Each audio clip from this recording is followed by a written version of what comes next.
السلام عليكم ورحمه الله وبركاته. اعزائي مشاهدي ومتابعي قناه الكوره مع احمد حسن وملوك الاوفسايد، وحشتوني جدا جدا يا جماعه. والنهارده راجع لكم في اول حلقات المواجهه مع الكابتن محمد فتحي، ولا ايه رايك يا كابتن فتحي؟ اهلا بيك يا كابتن، اهلا بيك. عامل ايه؟ وحشنا يا كابتن والله. والله العظيم ليك وحشه. هندبت ونخش في الكلام اللي انت قلت عليه ان شاء الله يا كابتن، وانا اسف على التاخير والله. لا يا كابتن حبيبي، منورني يا كابتن، وعايزين نولع الدنيا، وقناتي وقناتك واحد يا كابتن. ان شاء الله ان شاء الله باذنك يا رب. ما تنسوش بقى قبل ما نبدا الحلقه كله يفعل الجرس ويدوس زر الاشتراك. عايزين نوصل ل 10000 مشترك في اقصى وقت من السرعه. لينكات الكابتن محمد فتحي يعني بتاعت الانستجرام موجوده تحت في الديسكربشن. ويلا نبدا الحلقه.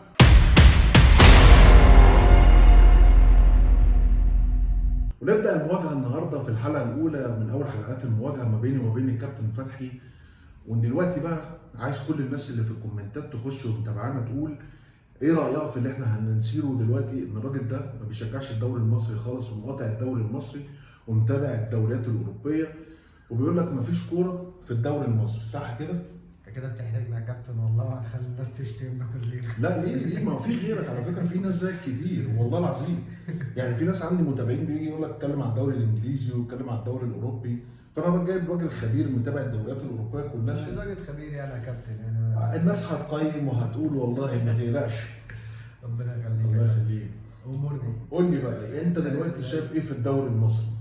يعني انا دلوقتي مثلا بشوف ان الدوري المصري حاجه مهمه بالنسبه لبلدنا، لازم ندعمه، لازم ندعم الكره المصريه، لازم ندعم ان احنا نطلع منتخب، نطلع لعيبه. خلاص نطلع لعيبه تلعب بره زي صلاح، زي مرموش، زي تريزيجيه، زي مصطفى محمد، زي محمد عبد المنعم. اسامي كتير ممكن نقعد نتكلم عليه. طبعا. لكن انت بتقول لا الدوري الاوروبي فيه كوره مش موجوده هنا. زي ايه مثلا يعني؟ هنبتدي مثلا انت الموضوع ده، يعني لو هنتكلم فيه من زمان. حلو، قول لي. لو هنتكلم على الكواليتي، فالكواليتي كانت الكوره زمان. الكوره زمان كانت الجماهير هي اللي بتخلي اللعيبه تلعب. حلو. يعني بتخلي لو هو داخل واحد على واحد مثلا، انا عايز ارقصه او عايز اعمل حركه جماليه عشان الجمهور ينبسط، الجمهور يزعق، الجمهور يشجع. فالكلام ده كان بيخلي عندنا الكواليتي عاليه. لدرجه ان في يوم من الايام لو هنتكلم عشان الجماهير، احنا كنا بنتفرج على الدوري المصري في ART. زمان لا، يعني كانت كورتنا كانت حلوه، كنت تتفرج على اي ماتش في الدوري حلو. طب تتفرج على بتروجيت وانبي، تلاقيه ماتش ديربي بترول كده، تخبيط في بعض، الفريقين جامدين. طب ما انا هاجي لك في نقطه، ان انت النهارده لو بتتكلم على الدوري المصري، طب ما انت عندك المصري اول الدوري. المصري اول الدوري، بس احنا لسه في الاول. ماشي، ما انت عندك الاهلي لعب كام ماتش قبل ما الدوري يبتدي؟ الزمالك لعب كام ماتش قبل ما الاهلي لعب ماتشين سوبر، ماتش سوبر افريقيا وماتشين سوبر المحلي، ونفس الكلام نادي الزمالك. حلو. المصري ما اختلف عنه ان هو ما لعبش الثلاث ماتشات دول. حلو بس وفي ماتشين تمهيديين للاهلي والزمالك، مش 5 ماتشات. وخلي بالك الاهلي الفرقتين ما ريحوش في السنه اللي فاتت. يعني الفرقتين ما دخلوش فتره تحضير والكلام ده، ولا ان هم ريحوا بعد كده خدوا اجازه اسبوعين ثلاثه وبعد كده رجعوا. طيب ما هم خدوا الاجازه وارتاحوا. ده مش كوره، يعني هي دي مش كوره. الكوره لازم اللعيبه ترتاح، لازم انت دلوقتي داخل على موسم. الاهلي السنه دي عنده كام بطوله؟ لا عندنا كتير، عندك الدوري والكاس، وعندك الانتركونتيننتال، وعندك كاس العالم وافريقيا. بطولات كتير جدا ان الاهلي يلعب في كل ده، وانت مستني ان في اول ماتشين ثلاثه يبقى ياخد التسعه بونت بتوعه في الدوري. لا، والدوري السنه دي خلي بالك، بعيدا بقى عن الجمهور ولا مش جمهور، بس الفرق نفسها بقت عندها تدعيمات كتير. بس انا هقول لك بقى ماشي، في ما انديه معاها دام فلوس. شركات سيراميكا ولا فيوتشر ولا الفرقه دي طلعت لك خلاص، بقت بتدفع وبتصرف. طب ماشي، ما انت طب ما دي حاجه تفيدك. طب ما انت عندك في الدوري هتفيدني، بس انت برضو الجماهير هي اللي بتطلع لعيب الكوره. معلش، انت لو دلوقتي جبت اللعيبه دي، يعني لعيبه مودرن وسيراميكا دول، ورحت ان حطيت لهم جمهور في الملعب، نص اللعيبه مش هتلعب. نص اللعيبه مش هيبقى عندها هيبقى من الرعب والخوف ان في جماهير. هم مش متعودين على الكلام ده. احنا بقالنا كام سنه ما عندناش جمهور؟ من 2012 2011، من ساعه احداث 11 12. انت دلوقتي داخل في اكتر من 10 سنين ما عندكش جمهور في الملعب. اللعيبه نفسها مش متعوده على الكلام ده. هتيجي تتفرج مثلا على تصفيات منتخب مصر لما لعب السنغال مثلا هناك وهنا، السنغال وصلهم كاس عالم. انا معاك في كل ده، بس انا هضيف لك نقطه. خلاص انا معاك 100% في اللي انت بتقوله، بس في نقطه برضو الاهلي والعين عمر الماتش ده ما كان هيخلص بالنتيجه دي لولا جمهور الاهلي. ماشي يعني انت لما جمهور فتحت الاهلي انت بتتكلم في الجمهور كسب الفريق بس قبل ما ينزل اصلا. بس احنا ممكن نروح لنقطه ثانيه نتكلم فيها بقى احلى. خلاص اللي انت بتتكلم فيه ده ممكن الخصه ان المستثمرين عندك ما بتستثمرش في الانديه الشعبيه. بمعنى اصح يعني زي نادي بيراميدز لما اتعمل الاسيوطي وبقى بيراميدز، ده مش نادي له ذات شعبيه كبيره، او جمهور الاسيوطي هو جمهور في الصعيد، وانت نادي بيراميدز بيلعب هنا ومعسكر هنا، فالجمهور بتاعه مش موجود في وراه في كل الماتشات. لكن احنا لو جبنا مستثمرين تتكلم عن الكره، تستثمر في انديه زي بلديه المحله وغزل المحله والاتحاد، علشان الانديه دي هي اللي ليها جماهيريه والفرق بتروح تلعب على ارضها كتير. ده اللي انت عايز تقوله صح كده؟ يعني ان انت لازم الاسماعيلي، المصري، الاتحاد، منصوره، فرقه لكل الشرقيه، كل الفرق اللي عندها جماهيريه دي لازم تساندها، لازم تديها فلوس. معلش انت دلوقتي لو عايز دوري فعلا دوري قوي لازم تساوي اول واحد زي اخر واحد في الجدول، ولازم زي ما هدي ده فلوس مع بس انا قيمه هتدخلني في قيمه تسويقيه. عارف كل ده على عيني وعلى راسي، بس انت دلوقتي لما بتيجي تلعب في الدوري الانجليزي انت اول الدوري بياخد مبلغ وقدره، واللي بيطلع من الشامبيونشيب للدرجه الاولى في الدوري البريمير ليج بياخد فلوس قد اللي بياخدها اللي في المركز طب انا الأول. هسألك سؤال، كل ده هو بيساند طب انت قارنت الشامبيونشيب والبريمير ليج بحته كده؟ طب ما انت عندك في الدوري الانجليزي السنه اللي فاتت لغايه من اخر ماتش انت مش عارف السيتي اللي هياخد الدوري ولا الارسنال. انت عندك السنه اللي فاتت، لا السنه اللي فاتت احتضنت بعد 4 ماتشات، يعني كان فاضل 4 ماتشات وخلاص السيتي رجع. لا بس السيتي لو كان اتهدف بس انت ماتش مثلا كان طالع. بتتكلم مثلا على الفيرس اللي كان ما بين ليفر والسيتي لما الدوري يخلص بفرق بونت لاخر ماتش في الدوري انت بتلعب. غير كده انت لما تيجي مثلا تتفرج يا عم على نيوكاسل ولا تتفرج على نوتنجهام فورست بيلعبوا بعض، الماتش اصلا اللعيبه عندها في كواليتي كوره، في كوره. طب ليه ما انت عندك سموحه والاتحاد لما بيلعبوا مع بعض في كواليتي؟ نص الماتش ترزيع، نص الماتش تخبيط في بعض، نص الماتش الكره طلعت اوت. اصل اللعيبه الصغيره بتاعت الفريق ده في الملعب بتاعها ما بتديش الكره بسرعه، وتقريبا ده حصل في ماتش الاهلي اللي فات ده، في ماتش البنك الاهلي في ملعب البنك الاهلي. العيال الصغيره بتاعت البنك الاهلي مش عايز تدي الكره للاعب. احنا قعدنا مثلا بس خلينا نطلع بره تحليل ماتش النادي الاهلي. ماتش النادي الاهلي ده ليه قصه ورحله كولر مع النادي الاهلي دي يعني هنحطها في الفقره الثانيه، لان انا عندي تحفظات وعندي ايجابيات مع مارسيل كولر واوضه اللبس بتاع النادي الاهلي دي خليها في الجزء الثاني. بس عايز اسالك في الجزء الاول في حته كده. خلاص انت النهارده بتقول ان احنا ما عندناش الكواليتي ان احنا نقدم كره عالميه. خلاص لا. طيب انت لو ما عندكش الكواليتي ده انت ليه ما عندكش اللعيبه زي نادي الزمالك؟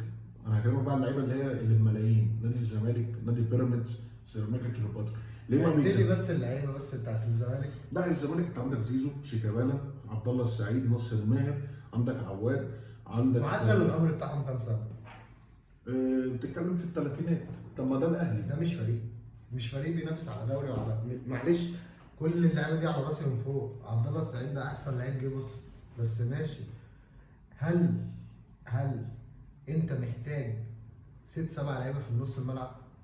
هل انت محتاج؟ انت احتياجاتك ايه كنادي الزمالك في الملعب؟ انت عندك بتاع 4-5 صفقات انت رحت اشتريتهم، انت عايز منهم 2، انت جايب 3 فوق الباقي كده مالهمش لازمه. يعني هيبقى عندي في الباك ليفت 3 لعيبه، في الباك رايت عندي 2 أو 1. فين التوازن؟ وعايز تلعب على دوري وعايز تلعب على كاس وتقول لجمهورك انا جاي. بس خلي بالك هو فتوح هو ما بيلعبوش بيه باك ليفت بس. فتوح اساسه باك ليفت. بس هو بقى بيلعب بيه خط وسط، يعني الماتش اللي فات هو لعب بيه واجاب بيه. يعني ماشي موافق خلاص، يبقى عندك 2 باك ليفت، واحد منهم صليبي، واحد بنتايك اللي بيلعب دلوقتي صح؟ حلو. الجنب اليمين عندك مين بعد عمر جابر؟ الزمالك عنده اسمه ايه ده كان في لاعب ماشي صغير احمد كده احمد تقريبا احمد عيد او حاجه كده. ماشي ده ماشي. عندك في نص الملعب مين رقم 6 غير نصر غير دونجا؟ رقم 6 كان عندهم محمد شحاته بس اتصاب. شحاته مش 6 اللي انت بس خلي بالك بس دي بقى بتتكلم على دستروير دلوقتي. انت راجل دلوقتي بس هقول لك حاجه، نادي الزمالك، يعني انت دلوقتي الاهلي لما تيجي تعد لي رقم 6 في نادي الاهلي لا في كتير هتعدهم. في بيراميدز هتعد لي كام واحد رقم 6؟ هتعد 2 3 صح؟ ايوه ماشي. طب ما انت المركز فين؟ يا باشا هقول لك حاجه، النهارده انت عندك الاهلي خلاص لما لعب الدوري السنه اللي فاتت بفرق 15 مباراه لازم يكسبهم عشان ياخد الدوري. بص انا النقطه دي اصلا غيظاني، يعني النقطه دي اصلا كده مش مخليني اتفرج على كوره في الدوري المصري. انت ما عندكش جدول. وعشان كده مصيبة. السنه دي قال لك احنا عملنا جدول استثنائي. دي مصيبه، دي مصيبه. يعني ايه يعني ابقى ببتدي الدوري في شهر كذا، مش عارف هيخلص امتى ومش عارف هلعب مين الماتش الجاي. يعني احنا وصلنا لمرحله ان مثلا الزمالك ولا الاتحاد مش عارفين هيلعبوا مين الماتش الجاي. ما عشان طب على كده اساس ايه المدرب نفسه قاعد مع لعيبته قبل الماتش بيقول لهم احنا هنعمل 1 2 3، هو مش عارف هيلعب مين الفرقه الجايه. هيضربوا على بس هقول لك حاجه، هيضربوا على ايه؟ بس انا هقول لك حاجه، ده انت تهريج، كواليتي ده لعيبة. تهريج. بس عايز اقول لك حاجه عشان بس اتكلم معاك في نقطه نادي الزمالك، يعني سيبك ان انا راجل بشجع الاهلي ومعروف على السوشيال ميديا كلها ان انا راجل الاهلي ده في دمي يعني. يا عم مش فكره نادي الزمالك. ما انا بقول لك، بس انا بقول لك بكلمك حاجه، على الدوري. جوميز لما لعب بالزمالك قدام الاهلي في دوري في السوبر المحلي وفي السوبر الافريقي قدر يلعب عبد الله السعيد 6 وعرف يدستروي عليك من كور كتير، هو ناصر ماهر. هتيجي تحطها لي هقول لك ان ده ماتش من الاخر، ماتش واحد. يعني اكسب يا ما اخسر. ماشي. لكن ما تجيش تعمل لي تقول لي اصل عبد الله السعيد هيلعب 6 في الدوري. استحاله، ما ينفعش. هو مش هقول لك عبد الله يلعبها يا عم، بس مش هيدرب طول الموسم. استحاله. ماشي بس هو مش حتته. ماشي مش بس مكانه. انت بتتكلم في حته برضه. انت النهارده بتقول ان نادي الزمالك او الانديه في بره بتقعد تتخانق مع بعض. طب انا لو رحت للدوري الاسباني هلاقي هما اتنين اللي بيضربوا في بعض بس. ليه في سنه من السنين في النص اتلتيكو خدتها. سنة عادي. عادي. طب ما انت عندك وانا ما عنديش مانع ان يا عم انا ما عنديش مانع ان الدوري يبقى فيه فرقتين جامدين وباقي الفرق، بس باقي الفرق اصلا لما باجي اتفرج عليها لا في كوره برضه بتتلعب. يا عم في جمهور يا عم بيخلي اللعيبه تتحمس على اللي تلعب. يعني حتى لو فريق تعبان يا عم، يعني انا زمان كنت اعرف ان الاهلي لو راح غزل المحله جماهير غزل المحله ما بتسكتش لحد ما الماتش يخلص، والاهلي لو كسب 1-0 ماشي. طب ما انت الماتش اللي فات كأنه كان كده. كسب الدنيا كلها. ليه الموسم اللي فات الاهلي لعب بلديه المحله في المحله الماتش ال 90 دقيقه جمهور الاهلي بيلعب. جمهور الاهلي. لا انت جمهور بتلعب. الاهلي. جمهور الاهلي ده اللي هو كام الف؟ لا يا حبيبي كام ألف بالنسبة لي؟ انا بكلمك ان النادي الاهلي لعب تحت ضغط بلديه المحله طول الماتش، والناس فضلت البلديه كان كسبان 1-0 والضغط الجمهور على النادي الاهلي هو اللي خلاه انه يوصل انه يجيب 2-1 خلاص. وكان ماتش حلو من البلديه قدمته قدام النادي الاهلي. لكن انت المشكله مش هنا، انت المشكله انت عندك لو بصينا على كل الدوريات الاوروبيه، ما انت الدوري الالماني ما فيهوش غير بايرن ميونخ، هو مين غير بيولخ موجود طب اصلا؟ ما انت دلوقتي بقى خلاص بروسيا دورتموند ده بيروح ويجي كده. فرانكفورت دلوقتي عندك ليفركوزن ما خد الدوري وكانت ماشي. واصله كسبانه 52 ماتش ما خسرتش ولا بس ماتش. السنه دي راح فين؟ راح في الجلاش. كسب امبارح بايرن. يعني بص هو في عز ازماته بيكسب ماشي. البطل عادي. ماشي. ما هو دي كوره ما عنديش مانع يا عم ان انا اقع شويه واطلع شويه. لكن انا بقالي 5 سنين بتفرج على الاهلي. نص ماتشاته الزمالك يبقى فارق عنه ب 12 13 ماتش، بيراميدز فارق عنه ب 20 ماتش، الاهلي داخل عايز يكسب 18 ماتش عشان يوصل يبقى زيهم زي بعض في الماتشات. ده مش دوري. ما تجيش تقول لي اتفرج على دوري وانا لا عارف بيبتدي امتى وبيخلص امتى واجي بقى اتفرج كمان. ده بس انت عندك اصلا احنا لسه بنقول يا هادي. بس انت عندك حاجه اصلا اول ماتش دوري في الدوري المصري 3 ماتشات الحكام كلها مش شايفه، الفار مش شغال، يقول لك اصل ما تدربوش على الفار. ايه يا جدعان احنا فين؟ هو احنا فين بجد؟ ماشي. ما دي ازمات تحكيميه. لا مش ازمات تحكيميه. بس خلي بالك ده تنظيم. التحكيم ده من زمان بص. في مصر كده، ومع ذلك انت حكامك لما بتلعب بره انت بتلعب حلو. معلش انت دلوقتي بتتكلم عن الدوري المصري، انت بتتكلم ان انت عايز تسوق لمنتج جميل معاك، عملت لي رابطه، عملت لي دوري اسمه دوري النيل فقط لا غير. انت عملت مسميات. بس انا هقول لك حاجه بقى مهمه. عملت مسميات. بس انا هقول لك حاجه لكن مهمه. الشغل من تحت مفيش. طب بص انا هقول لك حاجه، لو انت عايز تقارن بقى وتتكلم بين الدوري الاوروبي او اي دوري مش بقارن الدوري الاوروبي. حلو. انا مش يا عم. طب ما عندك السعوديه بعيدا عن ان هي صرفت وعملت بس دوري شغال يا عم. واقول لك على حاجه، جمهورهم بيبقى هنا 1000 وهنا 1000، هنا 2000 وهنا يعني بعيدا عن الهلال والاتحاد. النوادي الثانيه لا ما فيش جماهير كتير بس الناس راح تنبسط. ماشي. بس انا الناس هقول لك راح ماشي. عادي. ما هو انت ماتش هتفرج عليه في فرقتي وامشي. طب انا هسالك سؤال، انت النهارده بتقول كل الكلام ده، طب انا عندي مشكله. لو انت بتتكلم في المشاكل دي هقول لك في مشكله مهمه قوي الناس ناسياها، ان ايام ابو تريكه وايام عماد متعب وايام الجيل الذهبي للنادي الاهلي والجيل اللي ذهب المنتخب مصر وايام نادي الزمالك في عبد الحليم علي بقى وجمال حمزه والاسامي الكبيره بتاعت نادي الزمالك وعبد الواحد السيد وكل الكلام ده، خلاص كانت اللعيبه بتاخد كام النهارده؟ اللعيبه بتاخد كام؟ ما دي بقى مالهاش دعوة مشكله. بالفلوس. لا ازاي؟ مالهاش دعوة بالفلوس. هسألك سؤال النهارده معلش دي مصيبه، يعني اللي احنا فيه ده مصيبه. أيوة. ان انت اصلا بتكلم فرق فلوس، هو اصلا الدوري بيدخل لك كام كنادي عشان نصرف عليه لعيبه بالملايين دي، استثناء ان الاهلي ما بيجيب اللعيبه دلوقتي مش عشان هيلعب في الدوري ولا هيلعب في الكاس، هو عشان هيلعب في كاس عالم، هيلعب في انتر كونتيننتال، فالفلوس كده كده لو انا خدت مركز هترجع لي تاني.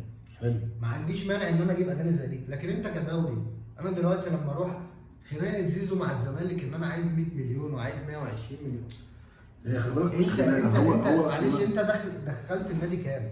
ما هو انت في الاخر دخلت لي النادي، انا ما عنديش مانع ان زيزو يجدد، انا بقول لك زيزو احسن لاعب في مصر لمده أحسن يعني لاعب 5 طبعاً. سنين كمان قدام، ما عنديش مانع في ده.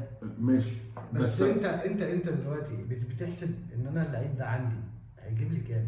ايوه بس هو خلي بالك البطوله اللي انا هاخدها دي ماشي، بس هاخد هو منها زيزو كام؟ زيزو واحد من منظومه، يعني مش نادي واحد من الزمالك المنظومه. نادي الزمالك انت بتتكلم على فرقه من النادي الاهلي النهارده، لما انت تقول لي مين نجم النادي الاهلي مش هتلاقي. عمر الاهلي ما كان عنده حلو. نجم، حتى في جيل ابو تريكه عمره ما كان نجم النادي الاهلي. كان في كان بركات على وكان طول في عماد تلاقي متعب لازم تقول ابو تريكه بركات عماد متعب، لازم تقول ابو تريكه بركات عماد متعب وائل جمعه، حسام شوقي، الحضري، شوقي، عمرك ما هتقول ابو تريكه بس، ايوه استحاله. ماشي. انت الزمالك عندك الزمالك عمره اصلا ما لعب يعني ماشي. طب ما هو انت زيزو 2003 خلي بالك مش- الزمالك يوم ما كان مكتسح مصر مم. كان 2002 من 2000 ل 2003 و2004. حلو. من سنه 2000 او 98 كان الاسماعيلي ابتدى يخش والزمالك ابتدى ياخد الفتره دي كلها كده ان هو لما كان يكتسح عنده الاهلي والاسماعيلي ويكتسح وياخد افريقيا عشان ما كانش عنده نجم، كان عنده حسام حسن، ابراهيم حسن، عنده عبد الحليم علي، عنده تامر عبد الحميد نص ملعب شيل هو التاني. بعد ما مشي تامر عبد الحميد ده بالذات مم. قال لك ده كان الجندي الموجود في الزمالك. بقى الزمالك معتمد ان انت دلوقتي بتلعب على ان انا عندي نجم زي احمد سيد زيزو، فلازم اوجد له كل السبل ان انا اقعده. طب ما انا دلوقتي لو جيت فكرت بان احمد سيد زيزو ده يا عم هتعامل معاه على انه محترف، مش هتعامل معاه على انه مصري. حلو. جميل. عايز كام يا عم زيزو؟ عايز كذا. مم. انت لو معاك القدره ادفعها، لكن لو انت شايف دلوقتي ان الراجل ده لو خرج بره الزمالك وخدت لك 4-5 مليون دولار هيفيدوك اكتر من ان انت تجدد زيزو ولا لا؟ طب هو السؤال المهم بس دلوقتي، ليه مثلا ما نحطش عقد في نادي الزمالك زي النادي الاهلي؟ يعني النادي الاهلي مثلا بيعمل للعيبه ان هي تقدر تلعب في اي دوري في مصر الا نادي الزمالك زي احمد ياسر ريان. ليه ما يتعملش كده لزيزو؟ ليه ما يتعملش لو طلع بره ما يجيش يمضي للنادي الاهلي؟ هو انت دلوقتي هتيجي تتكلم عن نادي الزمالك، نادي الزمالك بيتعامل بان الجمهور عايز ايه؟ نادي الزمالك مش ماشي. بيتعامل ان النادي عايز ايه. ماشي. ما هو انت خلي بالك النهارده شيكابالا طلع قال لك احنا موافقين وعايزينه يجدد، واتقال ان النادي الزمالك هيدفع 40 مليون جنيه لزيزو و60 مليون خلاص. جنيه هيدفعهم ممدوح عباس. هتجدد. ماشي. جميل. بس اوضه اللبس بقى يحصل فيها ايه بكره الصبح؟ يا عم سيبك من اوضه اللبس، اوضه اللبس يا عم شيكابالا قال لك اللعيبه كلها موافقه والدنيا جميله. ما النهارده واحنا انا موافق زعلانين. يا حبيبي، النهارده انا موافق، بس انا بكره هو هسألك سؤال معلش انا اسف مع احترامي لزيزو بكل نجوميه زيزو، عبد الله السعيد ولا زيزو في مصر؟ زيزو. لا عبد الله السعيد. لا. تاريخ عبد الله السعيد يا باشا، عبد الله السعيد واخد كام دوري؟ واخد عبد كام الله السعيد افريقيا؟ مهما اداك هديك قد ايه تاني؟ ماشي. هو المفروض يجدد اخر الموسم، هيبقى فري. هتجدد له بكام؟ ما هو انا اخر سنه هلعب عندك او اخر سنتين وهبطلها تاني، خلاص هتديني كام في اخر سنتين؟ انا بقى كعبد الله السعيد، واحد زي ناصر ماهر اهم لاعب عندك في صانع العاب النهارده بعد عبد الله السعيد في نادي الزمالك، هيتطلب مني كام؟ فاهم؟ هيطلب رقم. انت مبوظ اوضه اللبس. معلش النهارده انا تمام بس بكره مش هبقى تمام. ما هو انا هيجي لي تجديد عادي هطلب منك فلوس. ما هو انا النهارده انت جايبني، انا كنت بلعب في الاهلي، واحد زي عبد الله السعيد بيلعب اهلي زمالك، لعب اهلي اسماعيلي بيراميدز، وجاي لك الزمالك توب فورمه عاليه كواليتي لعيب خطير ولا كانه عنده 25 سنه في الملعب. في لعيبه عندها 25 و26 سنه في الملعب ما تعرفش تعمل عبد الله السعيد بيعمله. تمام. خلاص. فانت النهارده لما تيجي تكلمني على اللعيبه دي هتكلمني برضو على لعيب زي عبد الله السعيد، هتكلمني على زيزو. طب زيزو يا باشا اصلا الكيرف بتاعه اخر السنه دي عامل كده، ابتدى ينزل، مش التوب فورم بتاعه. هو طلع اول 3-4 سنين بعد كده ابتدى ينزل تاني، لا قدم مع المنتخب ولا منتخب الشباب. لا هو ولا كده كده موضوع المنتخب ده يعني موضوع عايز قعده لوحده يعني. ما احنا هنتكلم، احنا هنعمل في الجزء الثاني من المواجهه المنتخب مصر عشان نتكلم عنه ونشوف قصه المنتخب كلها. بس انا اللي بتكلم فيه النهارده، انت يا باشا بتتكلم عن نادي الزمالك، نادي الزمالك يا باشا عنده امكانيات يا باشا يرفع الحديد كده على لعيبته. والله هو دي المرتبات اللي عندي، المفروض انتوا يا باشا عشان تاخدوا فلوس تجيبوا بطولات، البطولات فيها مكافآت فوز، يبقى فيها 1 2 3 4 زي ما النادي الاهلي عامل. النادي الاهلي عنده فئه اولى، فئه ثانيه، فئه ثالثه، فئه رابعه في اوضه اللبس لغايه الفئه السادسه. بس اداره نادي الزمالك هي كل شغلها وهمها في الدنيا ان هي تبص الاهلي بيعمل ايه عامل ازاي. طب ماشي، ما تبصش ليه بقى في الاهلي في ماشي، الحته دي؟ بص بس انت دلوقتي انت مشاكلك فين؟ ايه مشاكلك اصلا؟ انت خلي ما عندكش بالك، مشاكل. بالعكس انت نادي الزمالك عنده مشاكل اكبر بكتير. طيب انه عليه ديون وعليه بالعكس، ده ديون هو دي اكتر على- فريق المفروض يعمل داون جريد لكل مرتبات اللعيبه بتاعته. جميل. هل بقى انت كنادي الزمالك بقيمه نادي الزمالك دلوقتي هل تقدر تعمل داون جريد ده؟ ما تقدرش.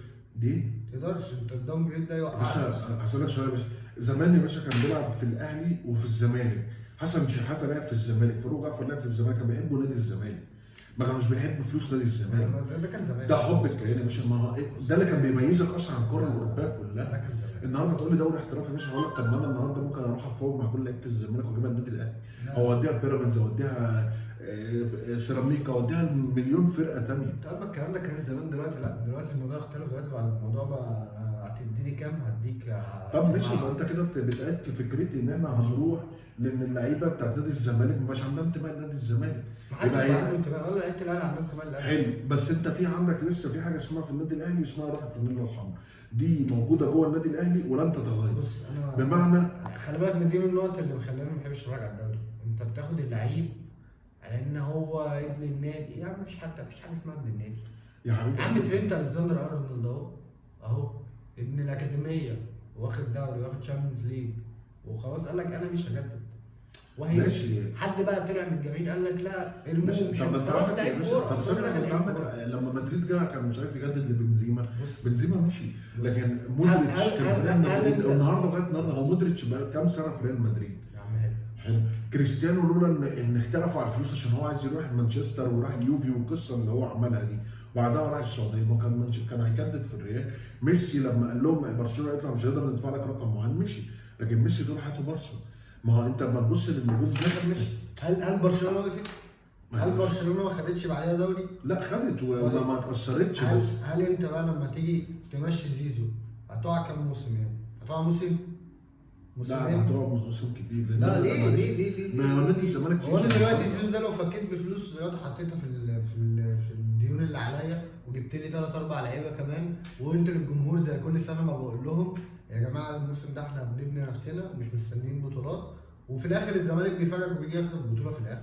يعني انت بعد ما بتقول الكلام ده اثر بالجمهور، اللعيبه نفسها في الملعب، انت خدت دوري محدش كان عارف ان الزمالك هيعرف. ماشي معاك. فجأة الأهلي وقع والزمالك ابتدى يكسب وجاب فورمه وبتاع، ولاعيبه ناشئين حلو. حسام عبد المجيد ومش عارف. ماشي، أسامي واللعيبه أصلاً تبقى ما توب فورم نعرفهاش. النهارده. بس انت النهارده انا هسالك سؤال، انا ليه دايما ابص لنادي الزمالك من الناحيه دي؟ ما ابصلوش ان هو كان معاه واحد زي عبد الواحد السيد، ما عندوش مثلا واحد زي عبد المنصف، ما عندوش ناس كان عندها انتماء وعيش نادي الزمالك، طارق السيد، فين نجوم نادي الزمالك اللي بتساند نادي الزمالك النهارده؟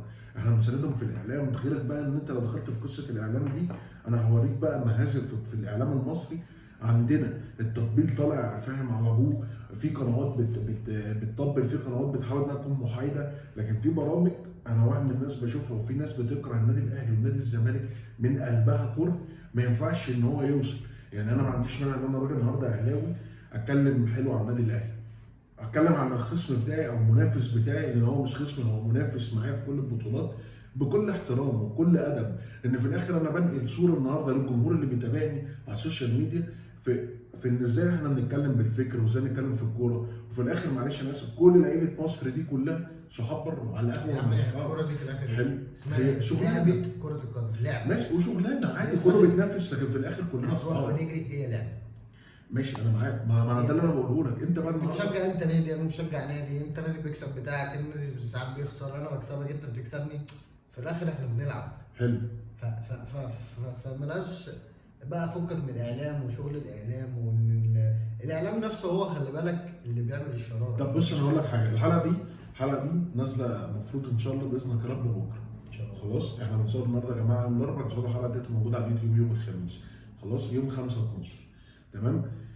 هنيجي نعمل حاجه حلوه عشان نشوف كلامنا. طبعا الناس كلها دلوقتي هتشاركنا في الكومنتات وتقول مين اللي مع كابتن محمد فتحي في الدوري الانجليزي او الدوريات الاوروبيه عامه، ومين معايا في الدوري المصري وبيميل للدوري المصري اكتر. كل ده هنستناه في الكومنتات، ما تنسوش اللايك والشير. بس هنعمل بقى حاجه ثانيه، هنعمل حلقتين رياكت على الدوري المصري وحلقه عن الدوري من دوريات اوروبا. تختار لي ماتش نتفرج عليه ونطلعه للناس على اليوتيوب وتقول لي انا هتتفرج على الماتش الفلاني.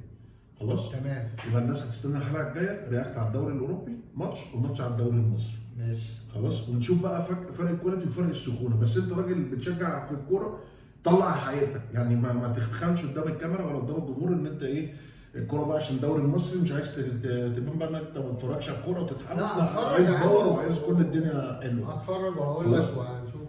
والناس هتعرف انا بشجع ايه في الدوريات الاوروبيه من طريق الماتشات اللي جايه دي. خلاص؟ فل. نشوفكم بقى على خير يا جماعه. ما تنسوش بقى اللايك الشير السبسكرايب، وتستنونا بقى ايه كل الحلقات الجايه ضرب نار.